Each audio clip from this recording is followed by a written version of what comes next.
मंगलवार को विश्व हिंदी दिवस के अवसर पर नीमच जिला मुख्यालय पर भी कार्यक्रम आयोजित किए गए। विश्व हिंदी दिवस के अवसर पर वीर पार्क रोड स्थित सीटू कार्यालय पर साहित्यिक व कविता के क्षेत्र से जुड़े अनेक गणमान्य उपस्थित हुए, जिन्होंने हिंदी दिवस के उपलक्ष्य में एक विचार गोष्ठी का आयोजन किया। इस अवसर पर स्वर्गीय लेखक रमेश बिंदल के देहांत उपरांत उनकी 2 रचनाओं का विमोचन किया गया। हिंदी को हर क्षेत्र में बढ़ावा देने के लिए सभी ने सरकार व हर स्तर पर प्रयास करने की बात कही। कार्यक्रम में साहित्य व समाज सेवा से जुड़े अनेक लोग उपस्थित रहे, जिन्होंने हिंदी विस्तार पर चर्चा की। इस अवसर पर मानव अधिकार मित्र भानु दवे, साहित्य से जुड़े निरंजन राही, शैलेंद्र सिंह ठाकुर, सुनील शर्मा, किशोर जवेरिया आदि उपस्थित थे। हिंदी दिवस है और पूरे विश्व में आज हिंदी दिवस मनाया जाता है और यहाँ पर भी जनवादी लेखक संघ की तरफ से हिंदी दिवस मनाया जा रहा है।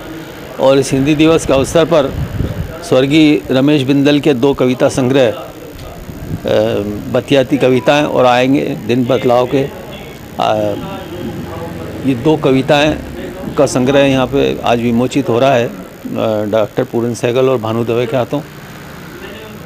रमेश बिंदल नीमच मूल के निवासी थे और नीमच से बहुत ज़्यादा लगाव था और बड़ा अफसोस की बात है कि 16 तारीख को उन्होंने ये कविता संग्रह 16 अप्रैल को भेजा। 17 को लॉकडाउन लगा, 17 को ही उनका अवसान हो गया और 18 को उनका जन्मदिन था।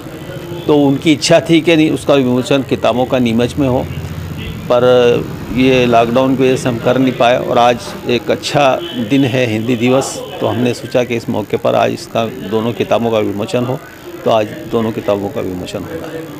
और भी क्या कार्यक्रम और क्या संदेश देना चाहेंगे? हिंदी दिवस पर सबसे बड़ा संदेश है कि हिंदी को अब आने से विश्व में कोई रोक नहीं सकता। उसका कारण ये नहीं कि लोगों का हिंदी के प्रति कोई बड़ा प्रेम उमड़ गया है। हिंदी इसलिए ज़्यादा अब विश्व के अंदर पहचानी जाने लगी कि हिंदुस्तान जो है बहुत बड़ा बाज़ार है और यहाँ पर पूरी दुनिया के लोग अपना माल खपाने के लिए उनका, चूँकि हिंदी के बिना यहाँ पर व्यापार हो नहीं सकता, इसलिए वो हिंदी सीखना उनके लिए बहुत ज़रूरी है। आप चीन को देख लें या दूसरी दुनिया के जो देशों का व्यापार यहाँ पर हो रहा है और व्यापार की मजबूरी उनको हिंदी सिखा रही है और सीखने पर मजबूर कर रही है। इसलिए इंग्लिश का भी यही हाल था।